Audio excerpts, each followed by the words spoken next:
Imagine stepping back into 19th century London. By day, the streets are lined with proper gentlemen in top hats, women in long modest dresses, and the sound of horse-drawn carriages rattling across cobblestones. To outsiders, Victorian society looked like an age of elegance, morality, and progress. It was the height of empire, industrial expansion, and supposed moral order. But as the sun went down, another world came alive, one hidden in the narrow alleyways, the smoky gin houses, and behind the heavy curtains of unmarked buildings. This was the world of the Victorian brothel. Here, respectability vanished. Men who preached morality in Parliament by day could be found by night in the arms of brothel girls, gambling away fortunes, drowning themselves in gin, or whispering secrets they'd never dare share outside those walls. For the women who worked there, life was anything but glamorous. It was brutal, dangerous, and often short-lived. Diseases, violence, addiction, and poverty loomed at every corner. And yet, for many women, it was the only way to survive. Tonight, we're going to explore what it was really like to work in a Victorian brothel. From the harsh rules enforced by brothel madams, to the constant threat of disease, to the strange rituals of wealthy clients. This story is filled with scandal, hidden history, and human suffering. So settle in, because this will not be a quick journey. By the end of it, you'll know why surviving even a week in a Victorian brothel was nearly impossible. Entering the world of the brothel. For most women in Victorian England, ending up in a brothel wasn't a choice born of desire or rebellion. It was usually desperation. Jobs for women were limited and paid almost nothing. A seamstress might work 12 hours a day and still starve. A maid could be dismissed without notice, left with no references and nowhere to go. For young girls arriving in London from the countryside, the glittering city often promised work, but the reality was harsher. Many fell into prostitution simply because there was no other way to afford food or lodging. Some were lured by false promises of housekeeping work that turned out to be brothels. Others were sold outright by their families or trafficked by so-called procurers. Walking into a brothel for the first time was terrifying. The madam, the woman who ran the house, would size you up, inspecting your body, your teeth, even your hair. A brothel's reputation depended on the appearance of its workers. If you looked healthy, young, and appealing, you'd be taken in. If not, you'd be sent to the streets, where survival was even harder. Inside, everything had rules. New girls were often stripped of their personal clothing and forced to wear the house's chosen gowns. These outfits were designed to exaggerate certain features: corsets to cinch waists, padded skirts to give the illusion of curves, garish makeup to cover signs of malnutrition. From the very first day, you were under the watchful eye of the madam. She owned you, in every sense. Your time, your body, even your earnings, all belonged to her. The strict rules of the house. Working in a brothel meant living under a code of strict, unspoken laws. First and foremost, obedience. Girls who disobeyed the madam risked punishment, often in the form of beatings, starvation, or being thrown out into the street. And for a woman with nowhere else to go, being cast out meant almost certain ruin. Second, availability. If a client wanted you, you had no choice. Refusing a man was not allowed, unless he was violent or clearly diseased, and even then, many madams forced the girls to go through with it. Third, appearance. Every evening before clients arrived, the women were required to clean themselves, redo their makeup, and make sure their gowns looked appealing. Hygiene was difficult. Running water was rare, and perfumes were often used to mask unwashed bodies. The illusion of beauty mattered more than reality. Finally, silence. What happened inside a brothel stayed there. No gossiping about the clients. Many were wealthy men, politicians, or military officers. A single scandal could bring the police, or worse, the wrath of men in power who wanted their secrets buried. The madam enforced these rules with ruthless precision. She wasn't just a businesswoman, she was jailer, judge, and executioner of the women in her charge. The clients. Hypocrisy in action. One of the strangest parts of Victorian brothels was the type of men who visited them.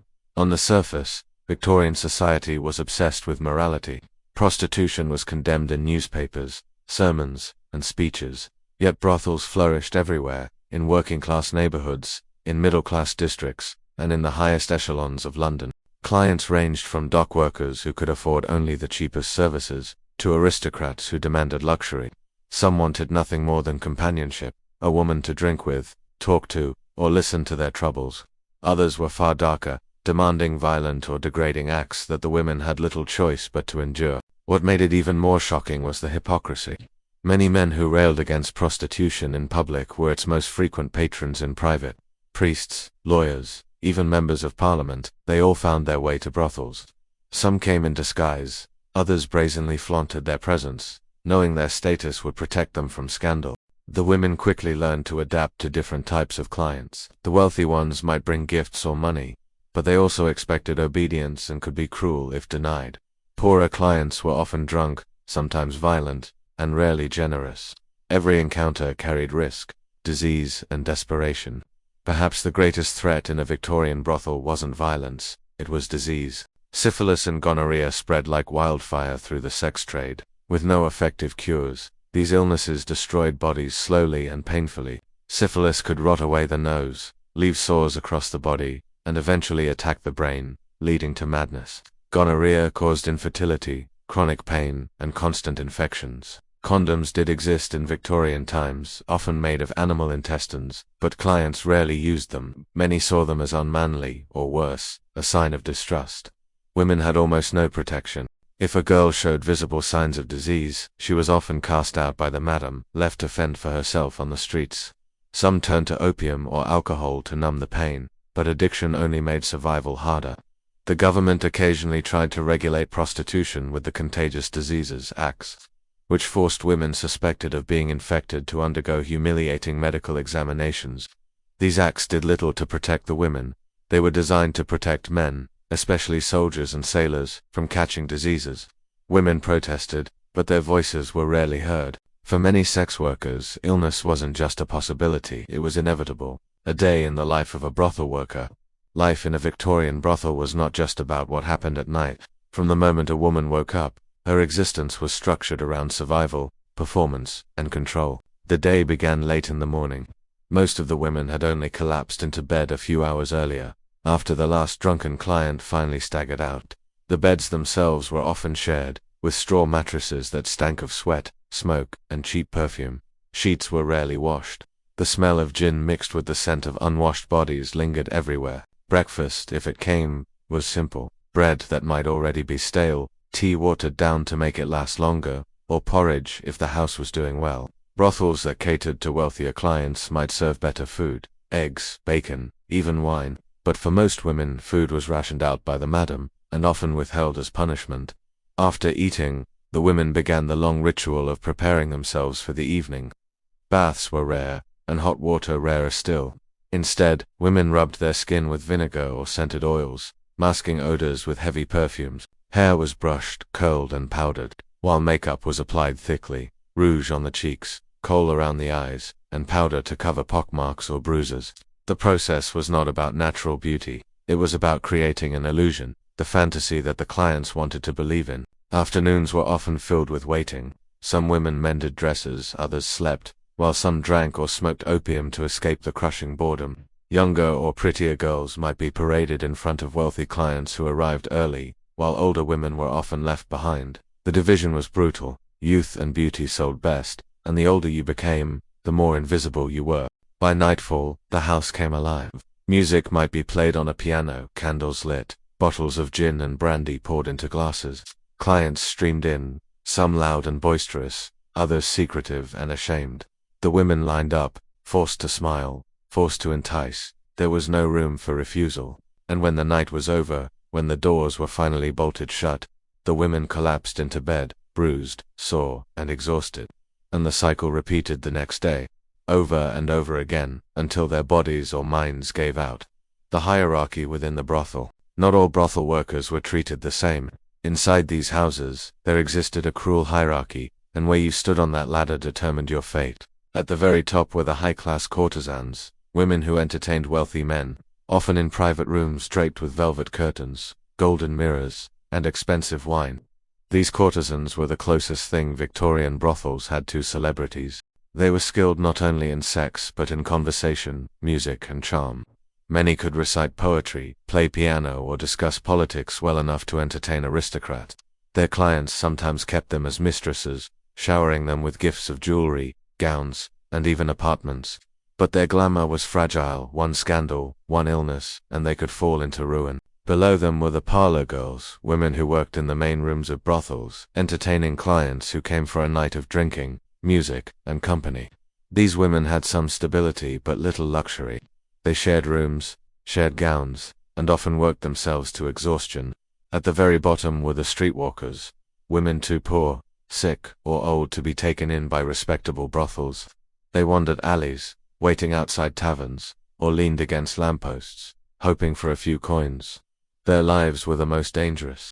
Without protection from a madam, they faced violent clients, police harassment, and disease with no safety net. Many froze to death in winter or starved when no clients came.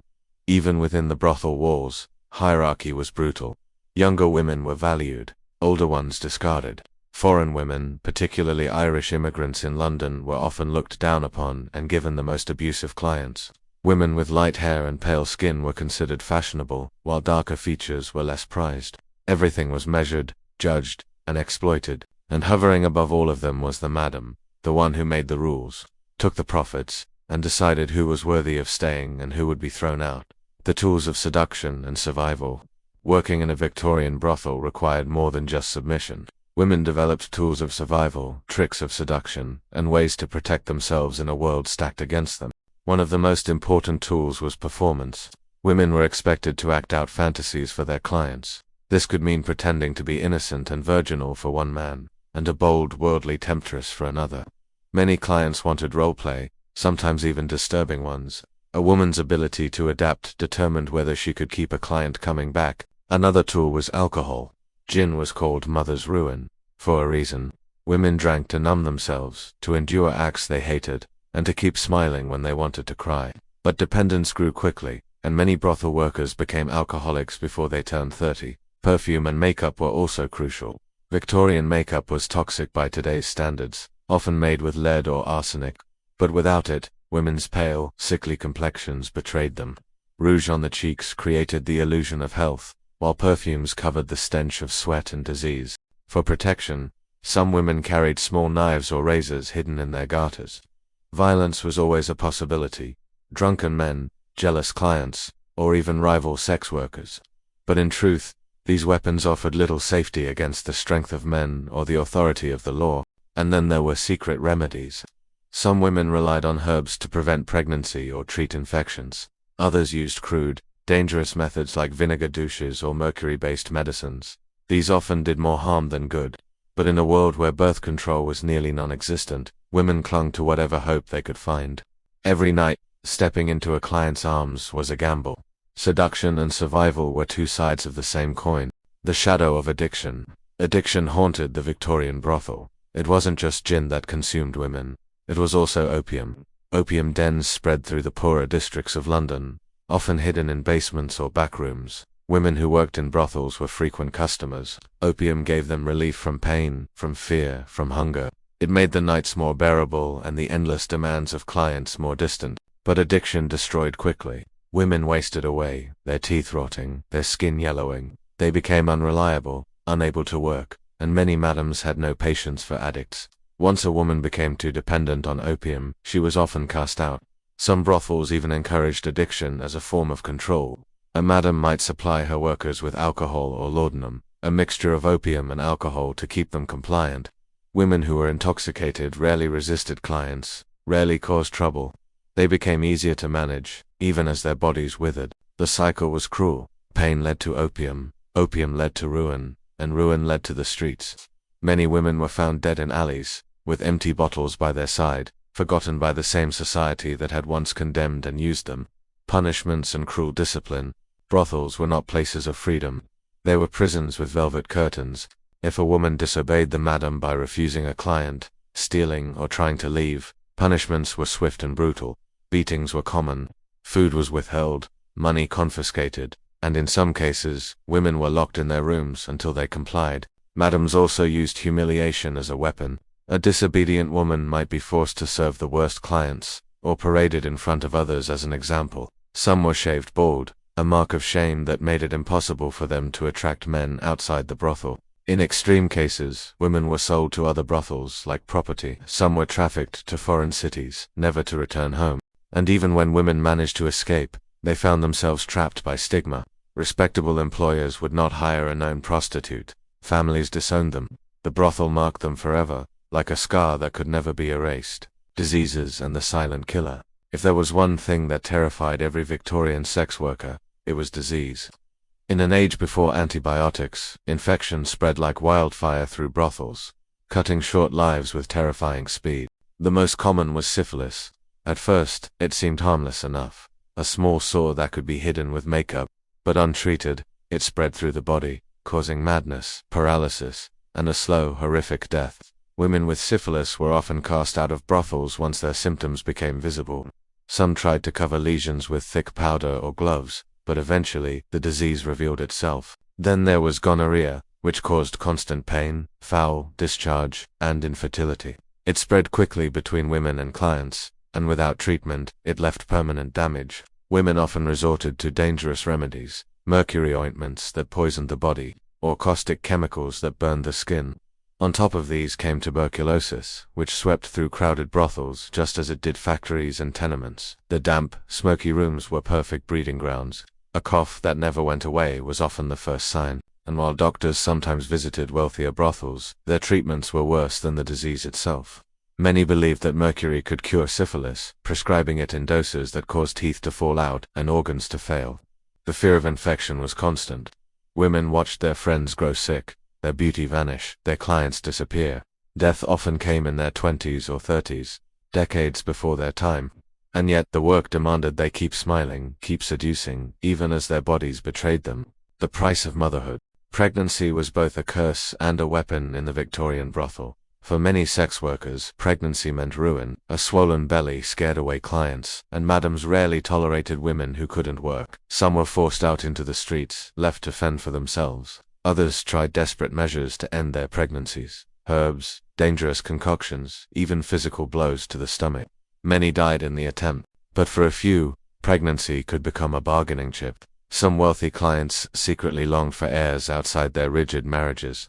A courtesan who carried a rich man's child might secure financial support, at least temporarily.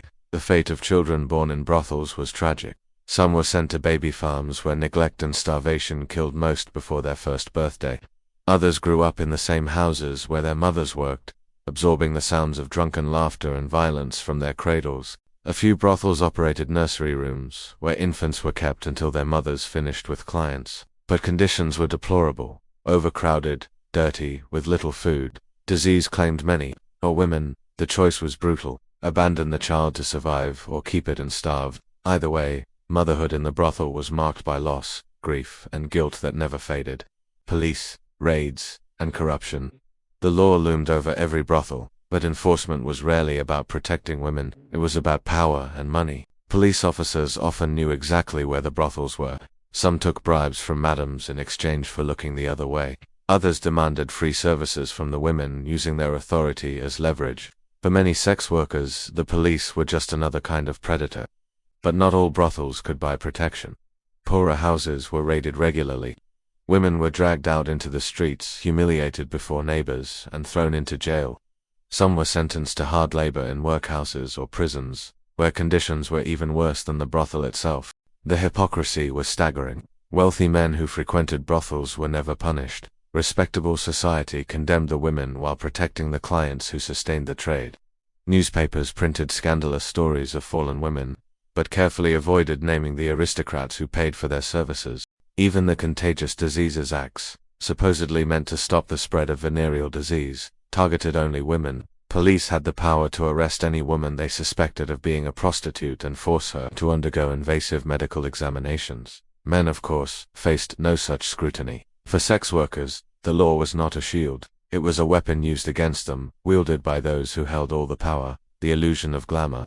Despite the suffering, Victorian brothels were also wrapped in an illusion of glamour, one that lured countless young women to their doors. Brothel advertisements promised luxury, excitement, and fine clothes. Some courtesans appeared in gossip columns, draped in silks and diamonds, riding in carriages through London. The image was intoxicating, especially for poor girls who had never known comfort. Inside high-class brothels, the setting reinforced the fantasy.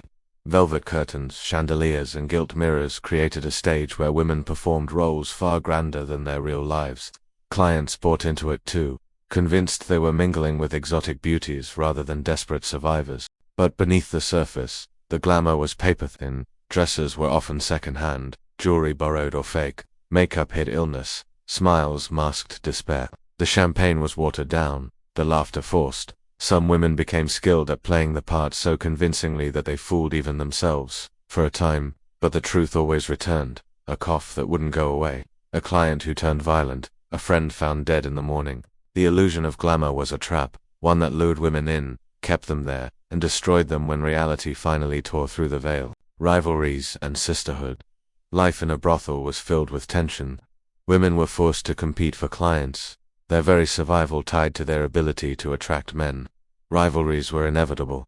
Younger women mocked older ones, foreigners were scorned by locals, quarrels broke out over dresses, makeup, or the favor of wealthy patrons. Sometimes the fights turned violent, hair pulled, faces scratched, knives drawn, but alongside the rivalries was an undeniable sense of sisterhood. Women shared secrets, exchanged remedies, and comforted each other after brutal clients. They whispered warnings about dangerous men, lent money when someone was desperate, and took turns watching each other's children. In many ways, the women only had each other. Society had abandoned them, the law hunted them, and clients used them. Within the brothel, fragile bonds of solidarity formed, often stronger than family ties. Yet these bonds were constantly tested by the system that pitted them against one another. Trust was dangerous, but loneliness was worse. For many, the only love they ever truly knew came not from men, but from the women who suffered beside them. The specter of death. Death was never far from the Victorian brothel. Sometimes it came suddenly, a stabbing by a violent client, a fall from a staircase after too much gin, a body discovered in the river the next morning. Other times it crept slowly. Disease, addiction, starvation. Funerals were rare. Most women who died were buried in paupers' graves, unmarked and unmourned by society. Their names vanished from records, their lives forgotten. But inside the brothel, their absence lingered. A bed left empty, a dress hanging unworn, a laugh that would never echo again. Women mourned in silence, knowing their own end might come just as suddenly. And yet, life went on. The piano kept playing, the clients kept arriving, and new girls were brought in to fill the spaces of the dead. The machine of exploitation never stopped. For Victorian sex workers, death was not just an ending, it was a constant companion, a shadow that reminded them every night that their time was short, and their suffering endless. The art of seduction. Working in a Victorian brothel wasn't just about opening the door to clients. It was performance, calculation, and strategy. Seduction was an art form, carefully taught and brutally enforced. Madams trained their women to transform themselves into fantasies. A courtesan wasn't just expected to look beautiful. She had to master the craft of allure that meant knowing how to laugh at a man's jokes, even when they were dull or cruel. It meant learning to flirt with just the right glance, to brush against an arm at just the right moment. Some brothels required women to memorize poetry, learn songs, or practice dancing. Entertainment softened the transaction, making men feel like they were stepping into another world, where their egos could flourish unchecked. For the women, this constant performance was exhausting. They were required to suppress their true feelings, to smile through disgust, pain, or even fear. Many described feeling like they lived behind a mask, their real selves slowly fading as the act became their only identity. And yet, seduction could be a weapon too. Clever women learned how to manipulate wealthy clients, drawing out larger tips, gifts, or long-term arrangements. In a world where survival depended on men, mastering seduction was often the only form of control they had. But the line between empowerment and degradation was thin. What looked like freedom, a woman holding a man in thrall with her beauty and wit, was often just another link in the chain that bound her to the brothel. Brothel economics. Behind the lace curtains and velvet drapes, Victorian brothels were ruthless businesses. Every kiss, every touch, every drink poured, was part of a calculated system designed to extract profit. The madam acted as both manager and banker. Women rarely kept the money they earned. A client might hand over a guinea, but after the house's share, charges for room and board, and deductions for clothing or cosmetics advanced by the madam, the woman might see only a fraction of it.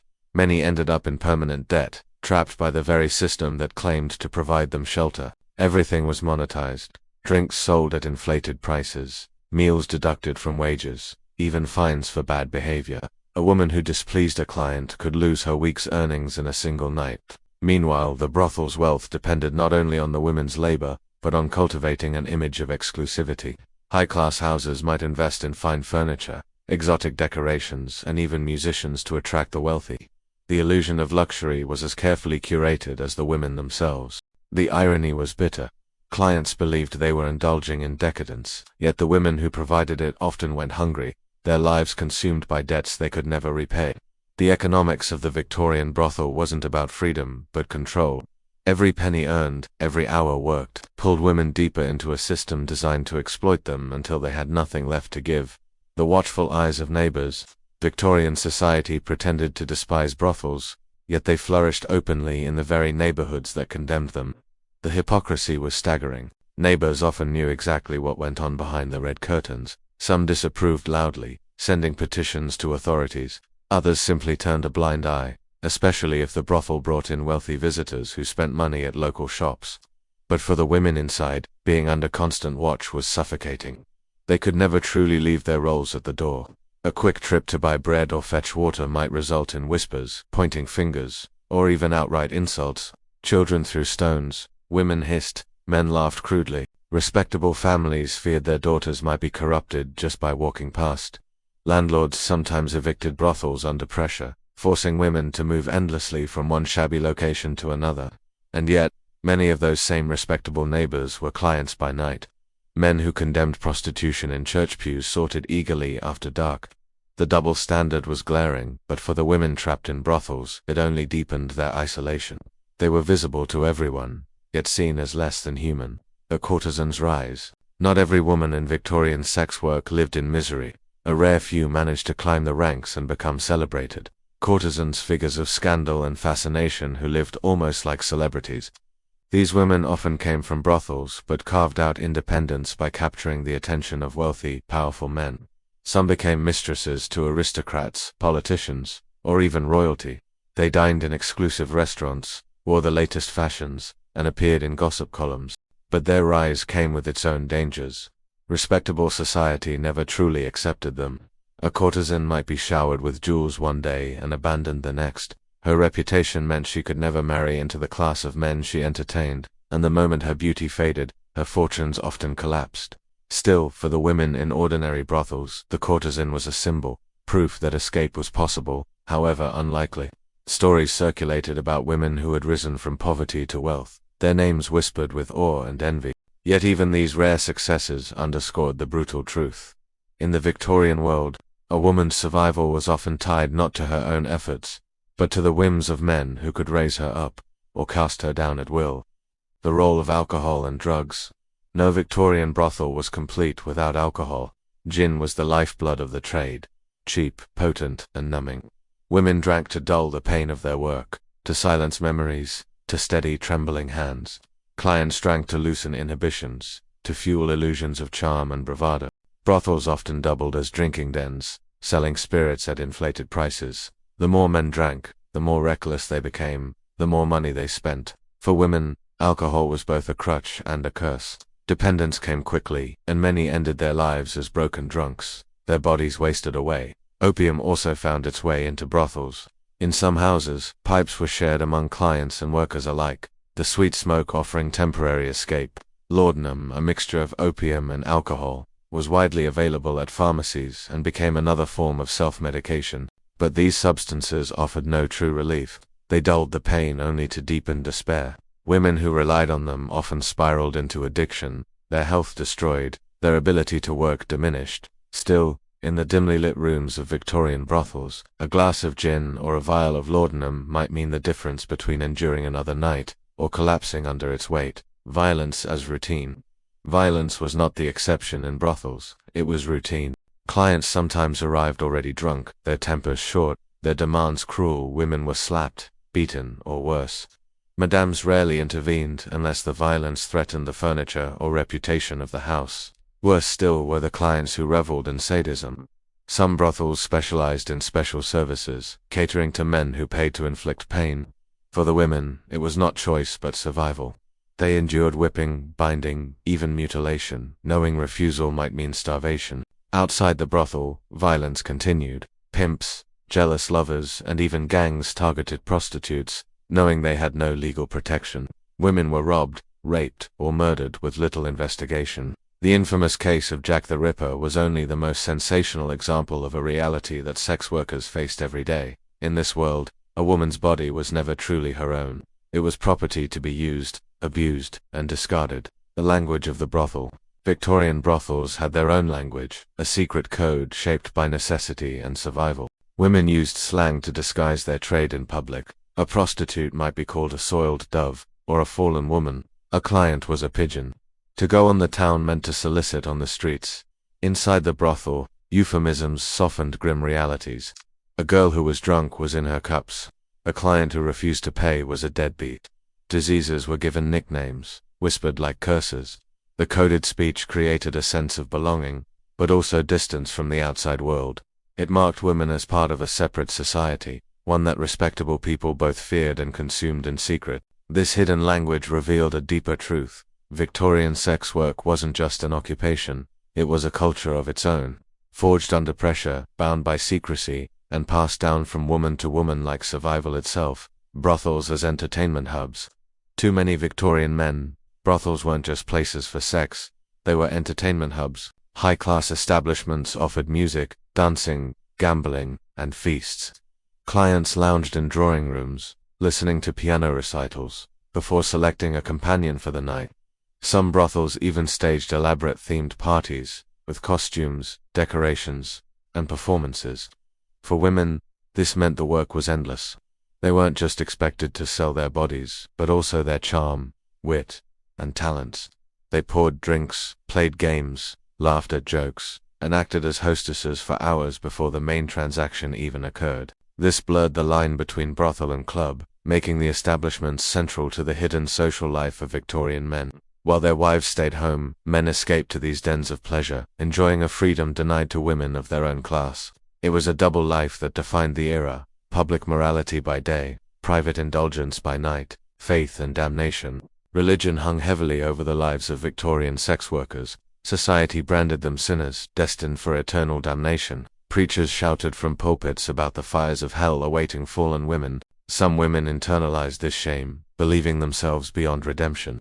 Others rejected it entirely, seeing the church as yet another institution that condemned them while protecting their clients. Yet faith still found its way into the brothel. Some women prayed in secret before clients arrived, clutching tiny crosses or whispering hymns under their breath.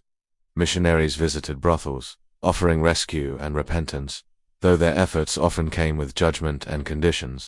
The idea of salvation haunted many sex workers. Was escape possible? Could they ever return to respectable society? Most knew the answer was no. Once branded, the mark of shame never faded. Faith for many became less about salvation in the afterlife, and more about survival in the present. A prayer before swallowing laudanum, a whispered hymn before stepping into another man's arms. Small fragments of hope carried into the darkness.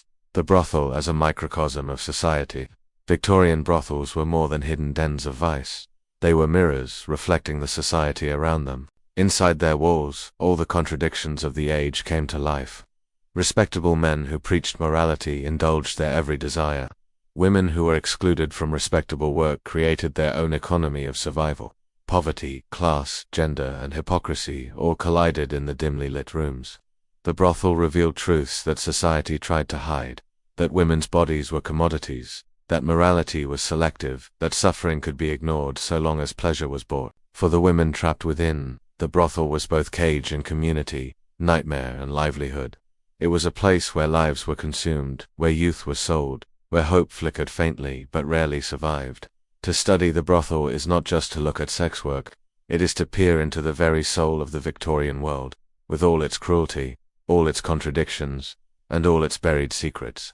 The recruitment of new girls. The flow of women into Victorian brothels never stopped. Poverty, abuse, and deception kept the supply constant, but the way brothels recruited new girls reveals the darker side of survival in this era.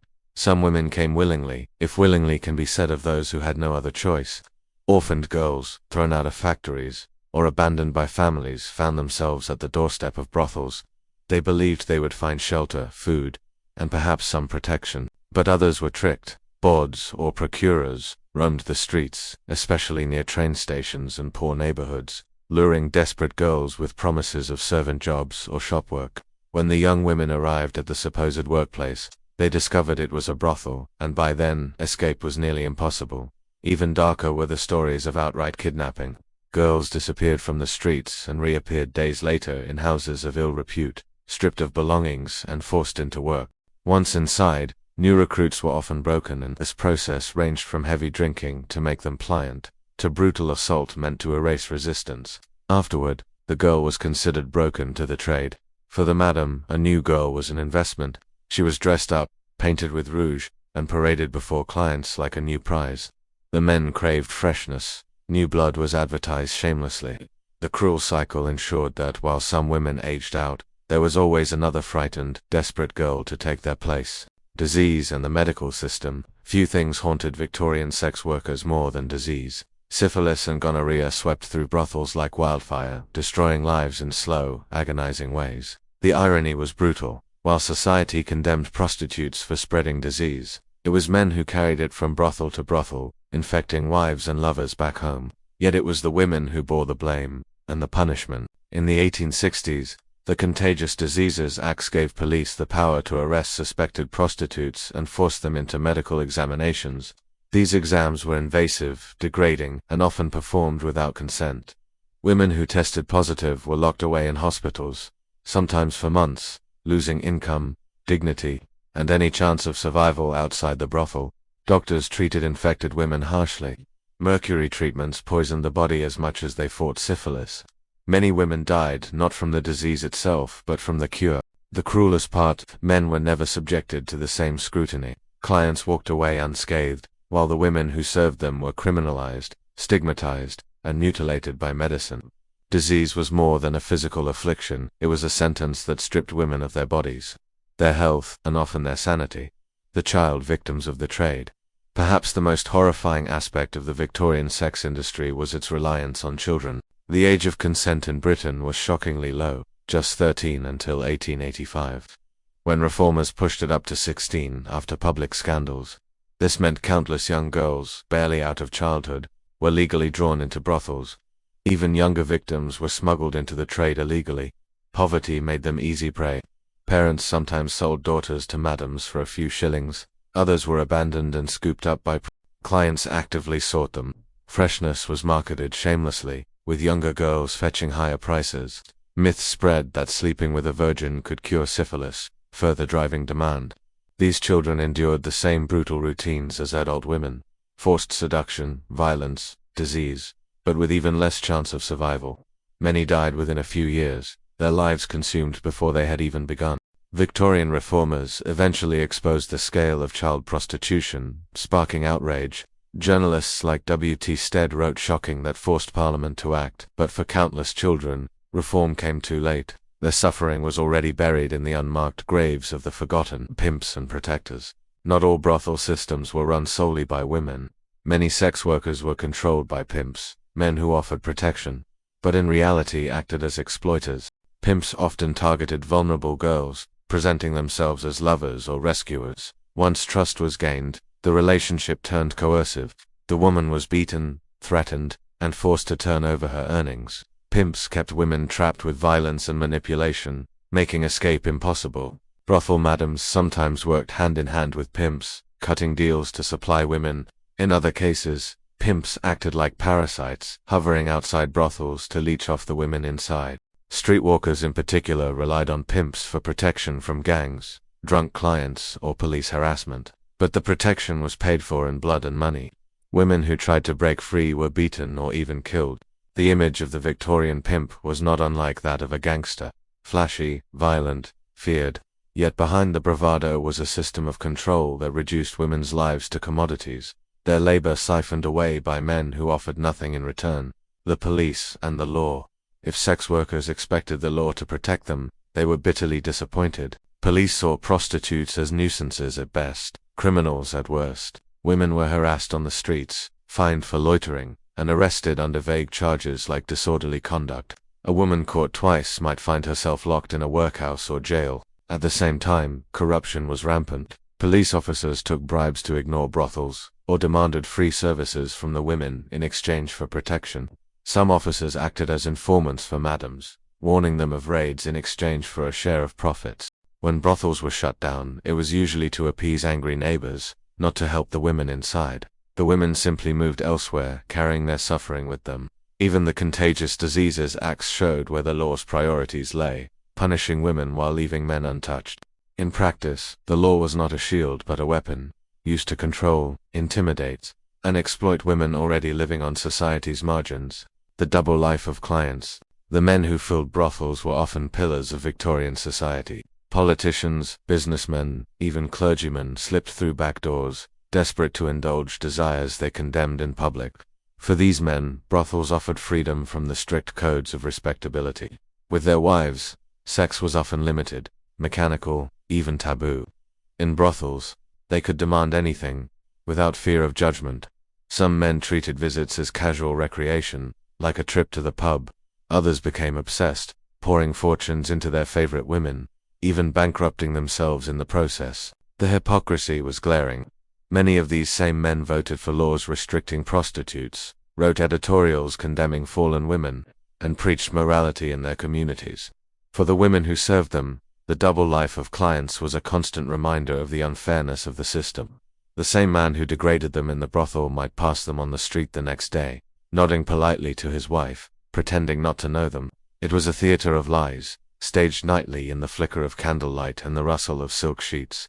Secrets of the high-class brothel. While most brothels were grim, some high-class establishments achieved near-legendary status. These houses catered to aristocrats and the wealthy elite, offering luxury that blurred the line between vice and glamour.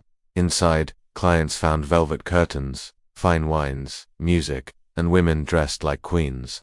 The women were trained in conversation, able to discuss literature, politics, and art. For the price of a night, a man could feel like a king, entertained by beauty, wit, and refinement. High-class madams guarded their reputations fiercely. Discretion was paramount. Clients were shielded from scandal with private entrances, coded messages, and loyal servants who kept their secrets. For the women, life was still hard, but compared to low-class brothels, there was more safety, better pay, and at times, even a chance to form longer-term arrangements with wealthy patrons. These high-class houses became almost mythical in Victorian culture, whispered about in drawing rooms and newspapers. They represented the glamorous side of a brutal trade, the tip of the iceberg that hid the suffering of countless women below. The brothels, servants, and staff. Behind the scenes, brothels relied on a network of workers who rarely appear in the stories.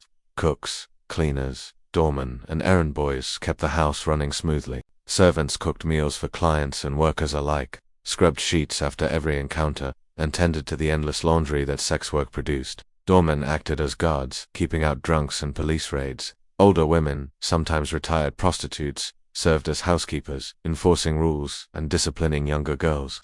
Some staff members were fiercely loyal, protecting the women in small ways. Others were cruel, profiting from the same exploitation that defined the system. The brothel, in this sense, functioned almost like a household, but one where every task was twisted by its connection to sex work. A maid carrying sheets wasn't just cleaning, she was handling the evidence of another transaction, another act of survival. For the servants, life inside a brothel was a strange limbo. They lived on the edge of scandal, part of the trade but never fully inside it, their lives tied forever to a world society pretended didn't exist. Attempts at rescue. Not everyone ignored the plight of brothel women. Throughout the Victorian era, reformers and charities launched efforts to rescue prostitutes. Some of these efforts were genuine. Homes for fallen women provided shelter, education, and pathways into respectable work like sewing or domestic service. Religious groups offered food, clothing, and spiritual guidance. But many rescue efforts came with strings attached. Women were expected to repent, to embrace religion, to abandon any trace of their past. Those who resisted were turned away. Some reformers treated the women more as moral trophies than human beings, parading them as proof of Christian charity. Still, for a lucky few, rescue efforts did provide a way out. A brothel girl might find herself working as a servant in a respectable household, or even emigrating abroad with charitable support. But for the majority, rescue remained a dream just out of reach. Poverty, stigma, and addiction made escape nearly impossible. Reformers could claim victories, but the system that created prostitution remained untouched. The brothel's place in Victorian culture. For all the secrecy, brothels occupied a strange place in Victorian culture. They were both reviled and romanticized, hidden and yet everywhere. Newspapers reported scandals involving brothels with breathless fascination, condemning them while ensuring readers devoured every detail. Novels and plays hinted at the fallen woman, both warning and titillating their audiences. Artists painted courtesans, poets wrote of seduction, and gossip columns thrived on stories of men caught visiting houses of ill repute. The brothel, in many ways, became a cultural symbol, the shadowy underside of Victorian respectability.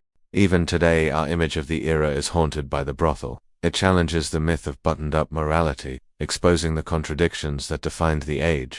Behind every lace curtain and gaslit parlor, there were women fighting to survive, and men desperate to escape the rigid roles society forced upon them. The Victorian brothel wasn't just a place, it was a stage on which the darkest truths of the 19th century played out, night after night. Addiction and the bottle. Alcohol flowed endlessly through Victorian brothels, and it was both a tool of survival and a weapon of control. Women drank to dull the pain, physical, emotional, and psychological. Cheap gin was the most common escape, earning it the grim nickname Mother's Ruin. A few sips could steady shaking hands before facing another client. A bottle could silence memories of violence and humiliation, if only for a few hours. But madams also encouraged drinking for profit. The more clients consumed, the more money the house made. Women were ordered to drink with customers, keeping them entertained while raising their bar tabs. Refusing meant angering both the client and the madam. Opium and laudanum, a mix of alcohol and opium, added another layer. Widely available as medicine, these substances were cheap and devastatingly addictive. Prostitutes used laudanum to sleep through sickness or to endure brutal nights, but dependence soon followed. Addiction created a cruel spiral. The more women drank or dosed, the less reliable they became, which meant lower earnings, harsher punishment, and deeper reliance on the very substances destroying them. For some, death came not from violence or disease, but from a bottle of gin or a vial of laudanum, a slow, quiet end in a world already drowning in despair. The brothel economy. Brothels were businesses, and like any business, money ruled every decision, but the economy inside was brutal and one-sided. Madams controlled the flow of cash. Women earned money per client, but heavy deductions stripped away most of it. They paid for rent, clothing, laundry, food, and even candles for light. In many houses, a woman might keep only a fraction of what she earned. Debt was constant. If a girl owed money for a new dress or missed a night of work due to illness, the debt grew. Women often found themselves permanently in arrears, ensuring they could never truly leave. Brothels also acted as miniature marketplaces. Tailors, wig makers, and perfumers sold their goods directly to the women, usually at inflated prices. Doctors charged for secret treatments. Even undertakers loomed nearby, ready to profit when a girl's short life ended. The flow of money revealed a cruel truth. Everyone profited from prostitution. Landlords, police, shopkeepers, politicians, except the women themselves. They were both the product and the raw material, chewed up by an economy built on their bodies. Brothel rivalries and turf wars. Competition between brothels was fierce.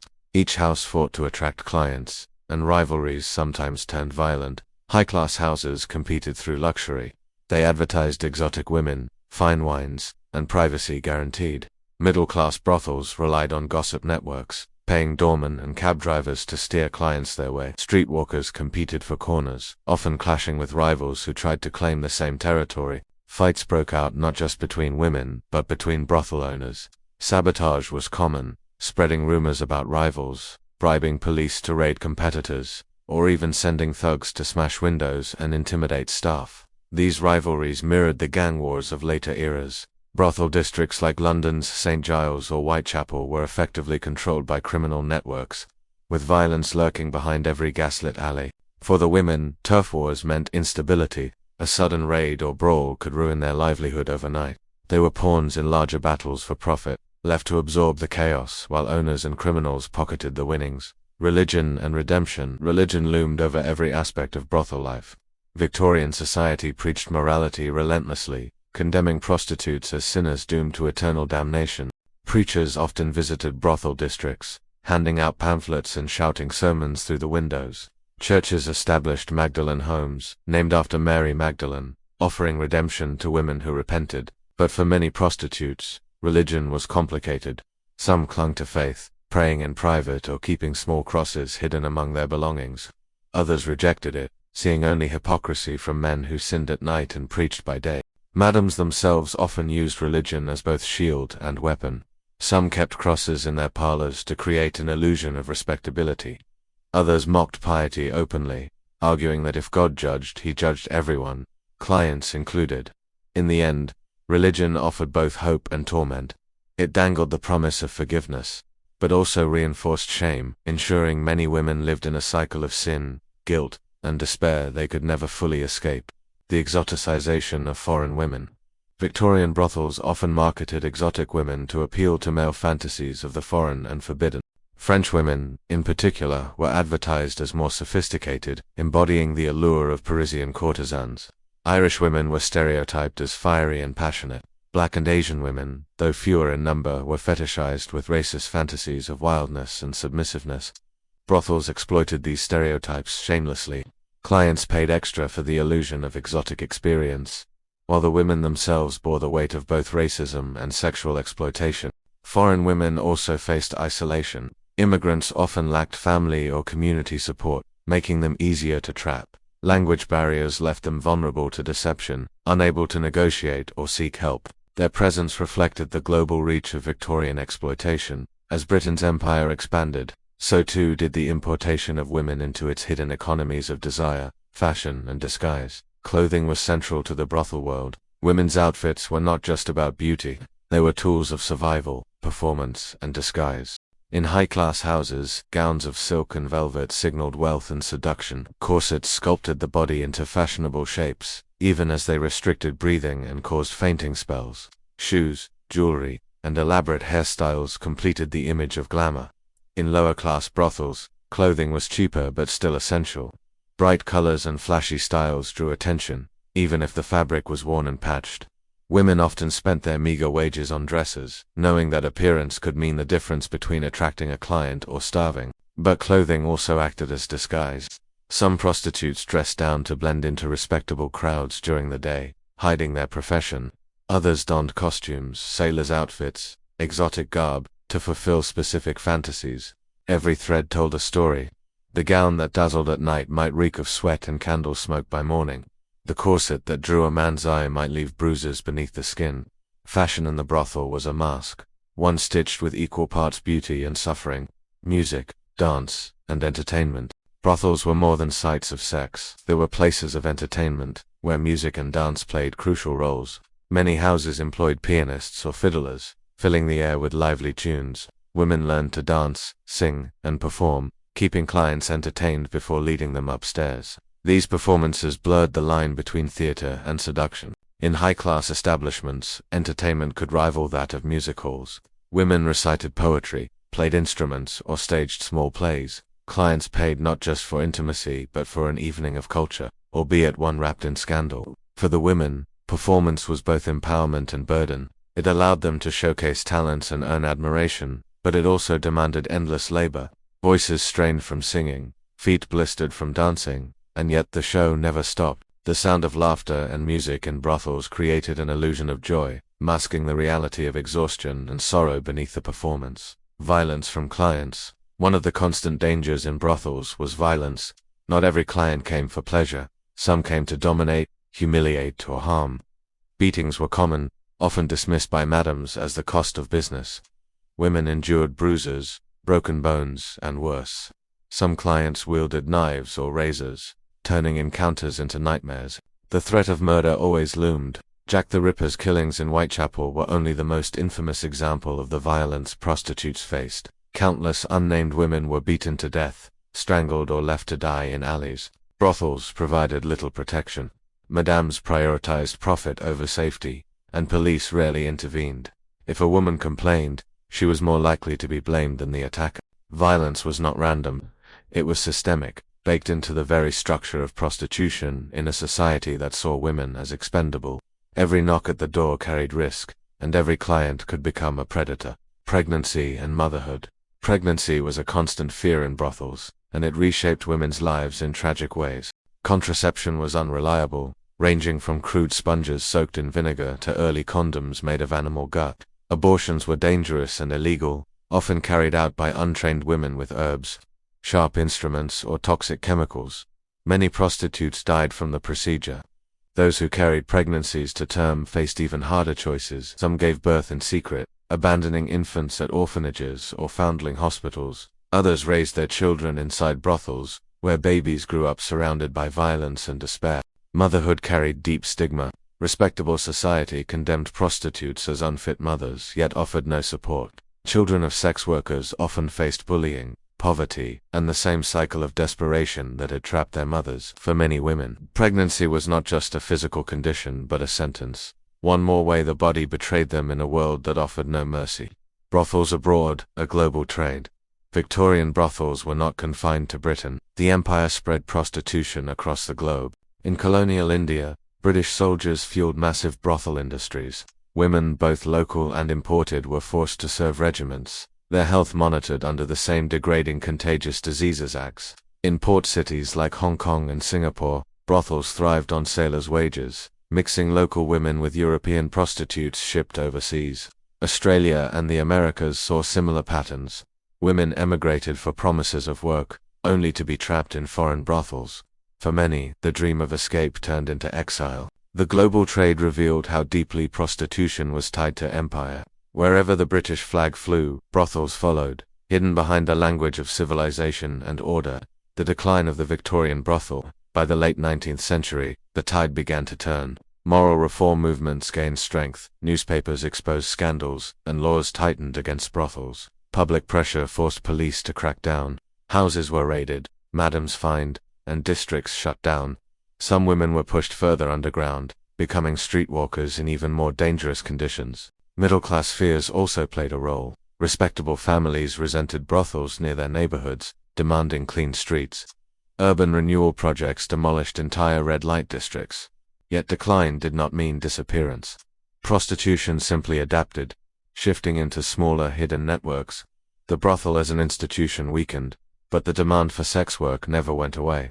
The so-called fall of the Victorian brothel was less a victory for morality than a reshaping of vice into new forms, courtesans, and the illusion of glamour. Not all sex workers lived in poverty. A small elite of courtesans achieved wealth, fame, and influence, becoming celebrities of their day. These women entertained aristocrats, artists, and politicians. They lived in luxury, wore the finest fashions, and even inspired novels and operas. Some amassed fortunes, owning property and running salons where the powerful gathered, but glamour was an illusion. Courtesans still faced stigma, and their success was precarious. A single scandal or the loss of a patron could plunge them back into poverty. They walked a tightrope, balancing fame with disgrace. For poorer prostitutes, courtesans were both inspiration and reminder, proof that escape was possible, but only for the rare few who played the game perfectly. The courtesan embodied the contradictions of Victorian sexuality. Celebrated in secret, condemned in public, always living on the edge of scandal. The legacy of trauma. Long after women left the brothel, trauma followed them. Many carried scars from violence, illness, or childbirth. Addiction haunted them, as did poverty. Others struggled with mental illness, worsened by years of exploitation and stigma. Even women who escaped into respectable life found the past impossible to erase. Employers discovered their history, neighbors whispered, children asked questions they couldn't answer. The psychological toll was immense. Women described nightmares, guilt, and shame that lasted decades. Some withdrew from society entirely, living in isolation. Others ended their lives rather than carry the weight any longer. The brothel may have been left behind physically, but it remained inside, a ghost that never released its grip. Modern echoes of the Victorian brothel. Though the Victorian era has passed, echoes of its brothels remain in the modern world. The stigma, the exploitation, the double standards, these still shape how society views sex work today. Debates about legality, morality, and safety mirror those of the 19th century. In some ways, little has changed. Women are still judged harshly, clients still shielded by silence, and trafficking remains a global crisis.